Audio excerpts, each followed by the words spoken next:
Bersatulah, mari kita bersatu, bersehati sepikiran, runtuhkan tembok yang merintangi.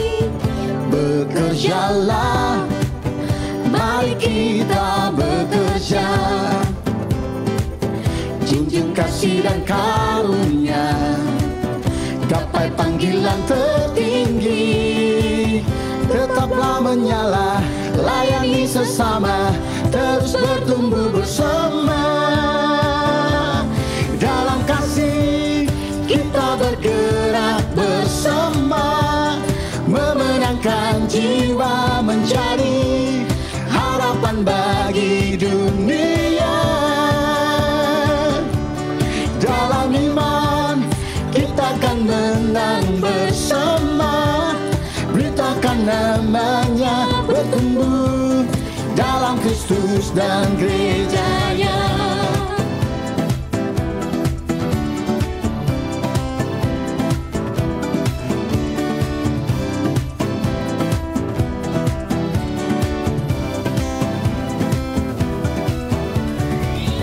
Bekerjalah, mari kita bekerja,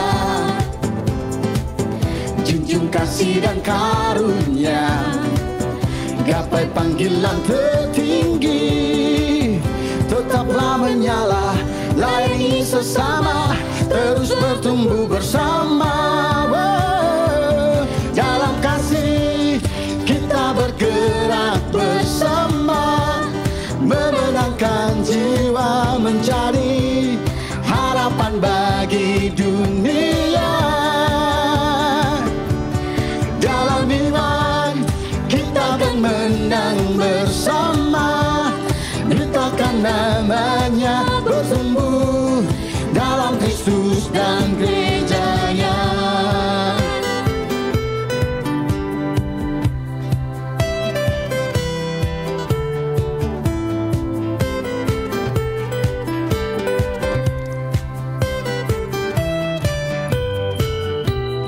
Dalam kasih kita bergerak bersama, memenangkan jiwa menjadi harapan bagi dunia.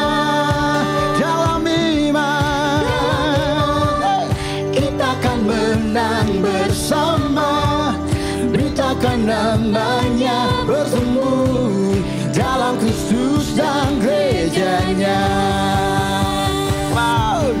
Dalam kasih kita bergerak bersama, memenangkan jiwa menjadi harapan bagi dunia.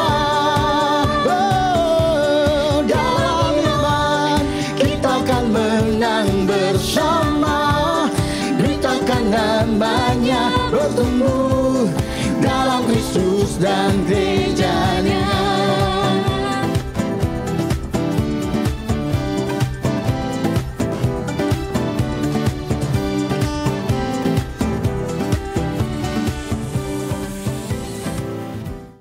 Shalom Jemaat Tuhan, senang bisa menyapa Anda kembali di minggu ini.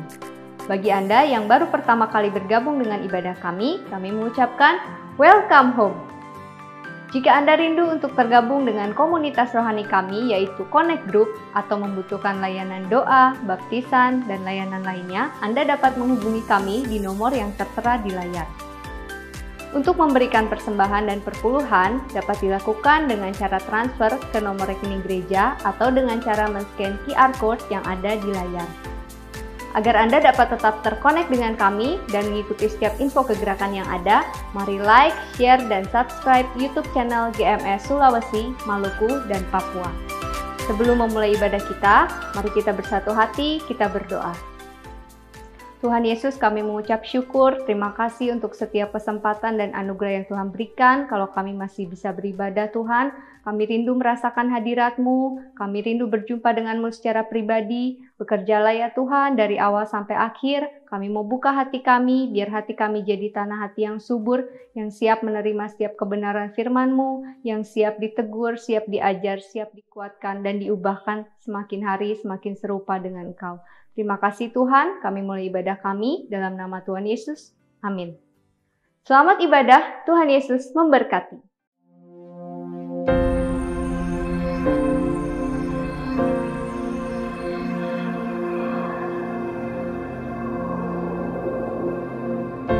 Orang yang suka memuji akan kuat roh doanya. Orang yang berdoa pasti berakhir memuji. Karena Allah bertata di atas pujian. Siapa memuji, Allah mengatasi hidupnya.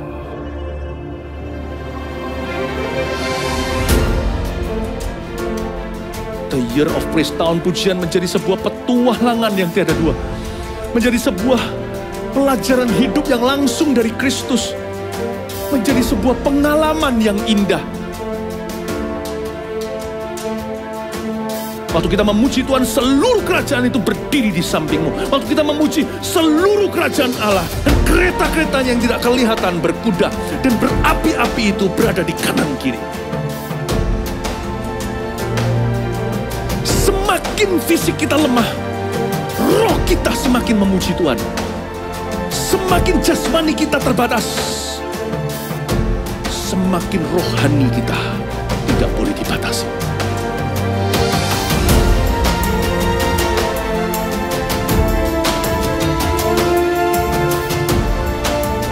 Welcome to the Year of Praise and Provision.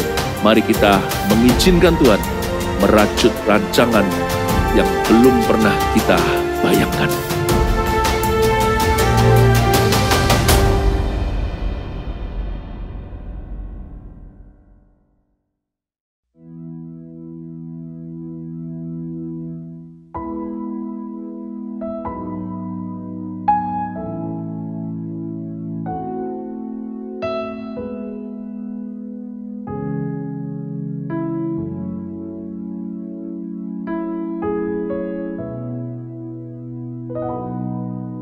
Selain Kau tiada yang lain, hanya Kau milikku di surga.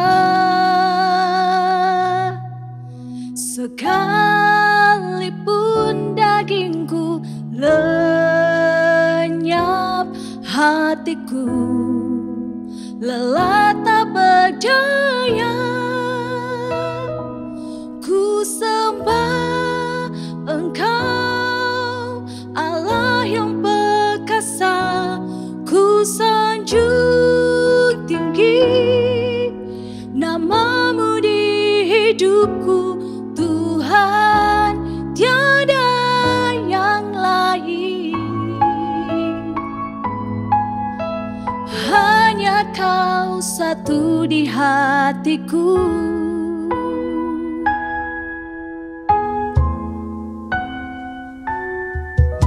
Selain Kau tiada yang lain, hanya Kau milikku di surga.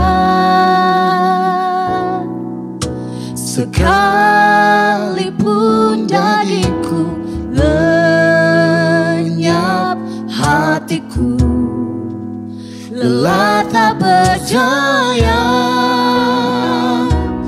Ku sembah Engkau, Allah yang perkasa. Ku sanjung tinggi nama-Mu di hidupku, Tuhan, tiada yang lain. Hanya Kau satu di hatiku. Ku sembah Engkau, Allah yang perkasa. Ku sanjung tinggi nama-Mu di hidupku, Tuhan, tiada yang lain. Hanya Kau satu di hatiku.